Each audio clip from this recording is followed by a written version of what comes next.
What's going on, guys? This is Rob. If you guys enjoy my content, make sure you hit the subscribe button and make sure you hit that little bell so you never miss out on my sexy voice. Okay, so with regards to the MCU videos that we've done so far, normally Thursdays are our X-Men days, but the X-Men series it's a long-running series of videos. It'll take us a long time. Like, we'll be pretty close to the end of 2018, if not past 2018, by the time we finish it all. Right now, we're kind of hitting the highlights. We'll probably go back and hit like the smaller stories in between. But because of the fact that it's such a long-running series, and Sundays is the day when we do long-running series for Green Lantern, we might just slap the two together and just do Green Lantern and X-Men on the same day and just double up on Sundays. But that would leave Thursdays open to us. I'm not sure yet. I might just leave X-Men on Thursdays and then just put this alongside it as well at the end. It all comes out to be kind of the same thing. But with regards to the MCU films that we've done so far, the phases that we've done so far, remember X-Men Phase 1, Fantastic Four Phase 1, X-Men Phase 2, that's not really designed to be an entire phase. It's just kind of the best way I could think of to essentially say, these are the X-Men movies I would do. I mean, in truth, if that was a singular phase, there's one point where we have like 8 X-Men movies, which means we would have something like 16 or 17 years of nothing but X-Men films. And that would drive people insane. Like, that would drive people up the wall. So we're not going to keep it that way just because, you know, honestly, I probably wouldn't even watch that, to be quite frank. I'd get burned out and I'd want to go do something else. I'd want to see something else going on. So because of that, we'd have to kind of arrange those movies in a way where it makes sense as part of the larger MCU. And it would go through with like numerical numbers. I mean, right now, you know, Infinity War and Avengers 4 will end Phase 3, which means we go into Phase 4, 5, 6, 7, all the way up to like this right now, which would be Phase 8. Now, with regards to this, one of the things that you guys will have noticed is that with X-Men Phase 1, that was largely introducing the X-Men to the MCU. Phase 2 was a few stories involving the X-Men after that that helped to expand on the X-Men lineup.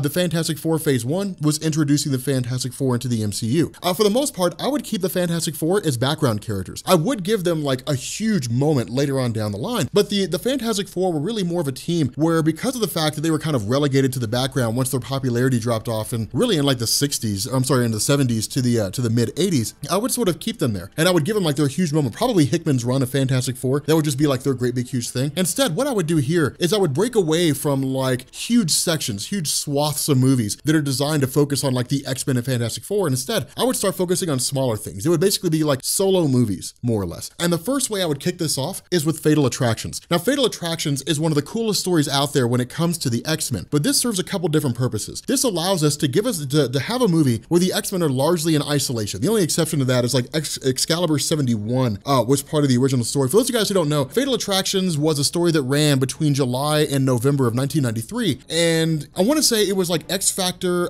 92, X-Men, maybe it was X-Force 25. And then I know it was Uncanny X-Men 304, X-Men Volume 225, and Wolverine number 75. I'm not going to swear by that. I'm pretty sure that's right though. But the fact remains, in Marvel Comics, this was a story where Magneto had effectively taken up with regards to a group that was calling themselves the, oh my God, I can't remember what they were, but they were led by Fabian Cortez. And I can never remember what this group is called. But the general idea here is that Marvel Comics had something called Asteroid M, which appeared all the way back in 1964. Eventually, Asteroid M was destroyed, and the character Cable, who had long since showed up in the Marvel Universe, his ship, Greymalkin, was basically co-opted by Magneto and turned into a base of operations that existed out in space. Now, we don't have to bring in Greymalkin, we don't have to bring in Cable. We can largely take the concept of Asteroid M and just roll it into the idea of Avalon, this new place that Magneto basically runs. But the idea here was that Magneto took this location, this Avalon, you know, Greymalkin, and essentially petitioned to the world's mutant population and said, if you do not want to live under the yoke of oppression of humanity, then come live here. Now, this ran directly against the entire ideology that Xavier was shooting for, which was a peaceful coexistence between humans and mutants. More so than that, where Xavier was willing to let it slide, humanity was not. Humanity saw Magneto as basically marshaling forces. They saw him as a person who was just gathering all these mutants together and then eventually would intend to just launch this massive attack against humanity. What didn't help was the fact that Magneto also had his base of operations outfitted with nuclear weapons. And so the result was that humanity, maybe it was humanity that launched nuclear weapons at him, but regardless of the circumstance, humanity struck first. And the result was that Magneto basically arrived on Earth and then just let out this blanket EMP across the face of the planet that effectively took down power to everything. Now, the X-Men rallied and they went to go meet with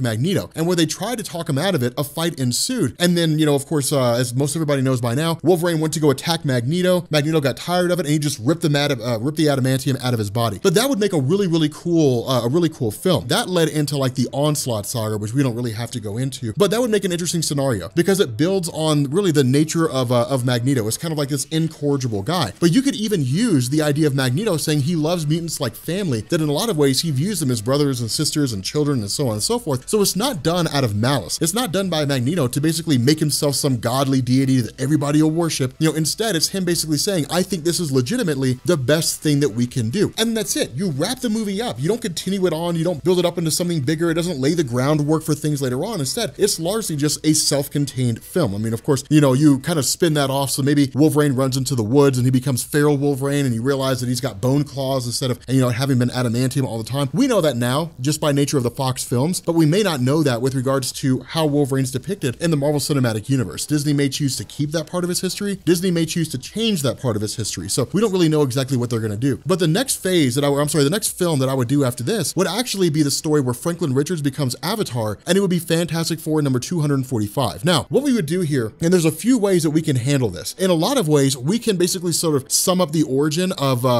Franklin Richards in the first 15 minutes, and it's not complicated. The origin of Franklin Richards is very simple. The idea here was that Susan Storm was pregnant with a kid. She was going through troubles with the pregnancy. The child was siphoning off basically all of her life energy, and the only way for Reed and company to find a way to counteract that was to travel to the negative zone. Now we can do that. We can say that in like Fantastic Four Phase 1, when we had the Fantastic Four going through and exploring the universe or whatever, that somewhere off screen they came across the negative zone, but inside the negative zone is a being called Annihilus. It doesn't have to be super complicated. That can be something that they explain in like 5 minutes, you know, and then from there they orchestrate an attack. They basically go in, they steal the cosmic control rod from Annihilus, which is essentially a weapon that Annihilus uses that's equal to Galactus in power, but it's in the negative zone. And then from there, they bring it back and they effectively help Susan Storm give birth. You can do all that in 20 minutes, or you can explain how it all happened. You can do that super fast. And the result is that this goes into Fantastic Four number 245. Now, Fantastic Four number 245 was a story where Susan Storm returned home only to find that all the Fantastic Four were gone. They had effectively been removed in their entirety. Actually, now that I think about it, I think Johnny Storm lost his powers. I think that like Ben Grimm was human or something along those lines. But regardless, it looked like somebody had basically broken in and then like defeated and eliminated all the Fantastic Four. And so Susan Storm was trying to make her way through the building in its entirety. And then she basically comes across like a grown man with blonde hair who really looks like Jesus. And what you find out is that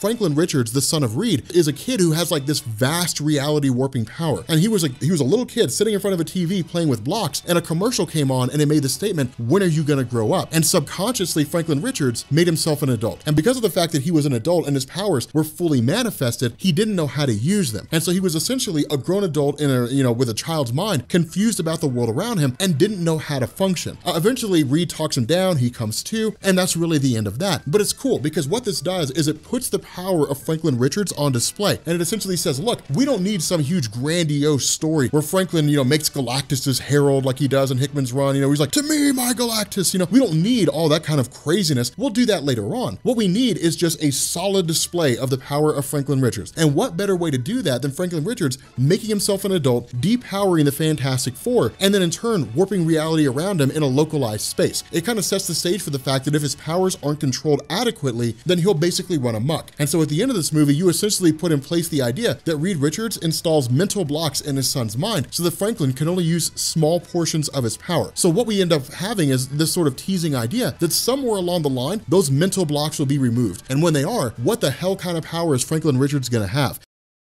Now from there, we switch back over to the X-Men again, and we again continue to focus on this idea of how the X-Men are dealing with things. In truth, we kind of take this a little bit out of chronology. What we're gonna do here is we're gonna cover God Loves, Man Kills. Now, God Loves, Man Kills is an amazing story, and in fact, that was the basis behind the film X-Men 2, I think it was. God Loves, Man Kills is a story that focuses on a guy named William Stryker, but where Fox turned William Stryker into a military guy, in Marvel Comics, William Stryker is a Christian evangelical. He believes it's his mission from God to kill mutants. Now, that will be controversial controversial. When you have a country where something like 80% or better of people are Christians, and then you in turn say, here's a movie about the X-Men where the main guy is a person who's crazy and he believes God wants him to kill mutants, it's probably gonna piss off Christians. But it's a comic book movie, they'll be okay. And so because of that, what we ended up having in the story was a really in-depth and an incredible tale. This was essentially the idea that William Stryker led a group called the Purifiers. And as hardcore as it may seem, and as brutal as it may seem, the Purifiers, the opening scene of the movie was the Purifiers killing a couple of kids. And the idea was, you don't deserve to live, you're an abomination. That immediately set in stone the idea that the Purifiers are incorrigible. The Purifiers cannot be fixed. They believe with their heart and soul that William Stryker will lead them to paradise if they eliminate all these different mutants. It brings in, at the very nature, what it means to be part of a cult, what it means to be a believer. And so because of that, William Stryker couldn't necessarily be defeated through conventional means. The defeat of William Stryker came at the hands of a debate between Cyclops and William over whether or not mutants were considered to be an abomination at the hands of God. And because what Cyclops ended up doing here was basically arguing, look, if God made man and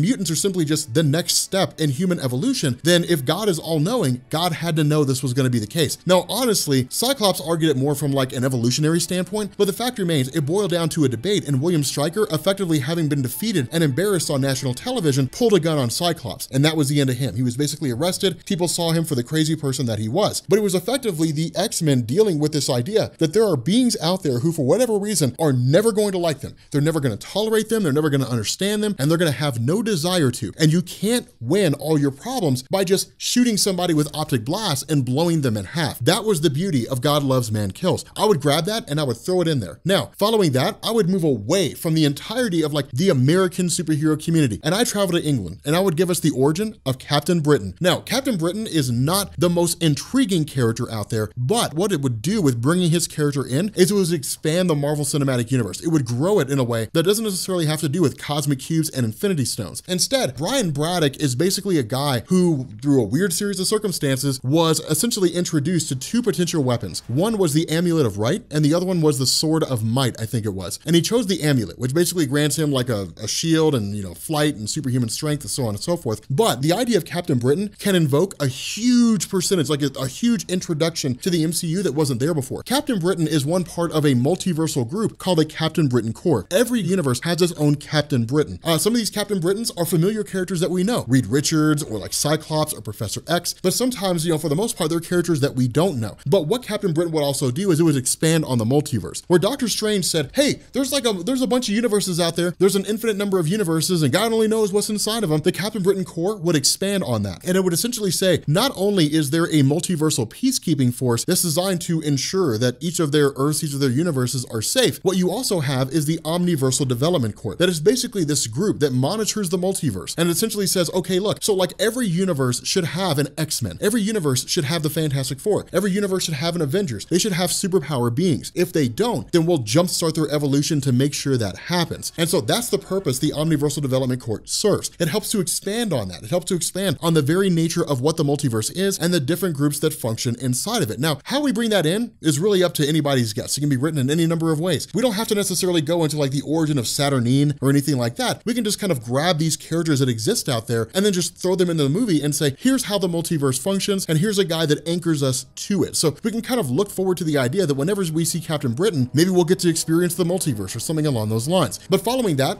I would walk away. I would come back, not necessarily from, you know, from Britain itself or focus on any one particular country. Instead, I would focus on Earth. And I would do this by focusing on the Eternals. Now, the Eternals are a really cool group that exists in Marvel Comics. And it's a group that they have a really small fan base, but the small fan base is really passionate. So the way this works in Marvel Comics is you have all manner of superpowered beings. You have mutants, you have Avengers, but the whole idea with the Eternals is that somewhere along the line in Earth's history, the celestial beings showed up on Earth, just like they'd shown up on countless planets across the universe. And they were effectively performing experiments. And the whole idea here was that they showed up on Earth and they said, okay, so here's like really primitive men when they're basically Neanderthals, and we're going to experiment on them. For one group of these people, their genes are going to be modified and they're going to go forward, living their lives the way they always did. But somewhere along the line, these genes are going to activate. And when they do, mutants are going to start popping up on the scene. Either that or their genes are going to be modified so that if they're exposed to like gamma rays, they become something like the Incredible Hulk instead of just being covered in blisters and sores and die of radiation sickness. But the other two groups were the Eternals and they were the Deviants. The Eternals were basically angelic in terms of how they appeared. They were almost almost heavenly. I mean, they were able to fly and different things like that. The deviants lived underground, and we can explore that. We can really kind of tie that in and say that in the early days of humanity with cave drawings that drew alien visitors and different things like that, those were the celestials. When people start talking about, oh man, there were angels that came down from heaven and helped us to win that battle, those were Eternals, and they were just fighting on the side of humanity. You can tie that into the idea that the concept of religion is just a fact that at one point in time, people couldn't understand the world around them, so they just used whatever means they could to understand it, and that's where those religious contexts come from. You could grab those things and throw it in there, and it works, because then from there, you can bookend into Thanos. You can say, okay, so there were like Eternals that lived on Earth, but not all of them wanted to stay here, and so some of the Eternals left Earth, and they took up residence on Titan, and you ended up having a civil war among those Eternals. The good guys ultimately won, and then somewhere along the line, Thanos was born. And so you can basically say, if you trace it back long enough, Thanos is born on Titan, he's born to the Eternals of Titan. The Eternals of Titan came from Earth, and they came from Earth because at one point they were human, i.e., Thanos is human. You can grab those things and bring them together. You can string those thoughts together and create more of an intertwined and cohesive Marvel Cinematic Universe. That, of course, assumes that Thanos is even alive by the time Infinity War ends, which I really hope he is. But at that point, I would move away and I would get to the final film of this phase. And again, this hits back at the X-Men. And this is one of the more significant moments with regards to the X-Men history. What I would do is I would cover E is for Extinction. Now, what this does is it allows Marvel to essentially introduce the X-Men and to simply say, okay, so Xavier hid the X-Men from the minds of everybody on Earth, and where nobody knew that they existed, now that people are aware, there's millions of X-Men that live out there. There's so many X-Men, it's absolutely insane. E is for Extinction would be a stand-in for House of M. What we would do is we would say, sometime after the events of Fatal Attractions, Magneto had taken over the island of Genosha. And when he did,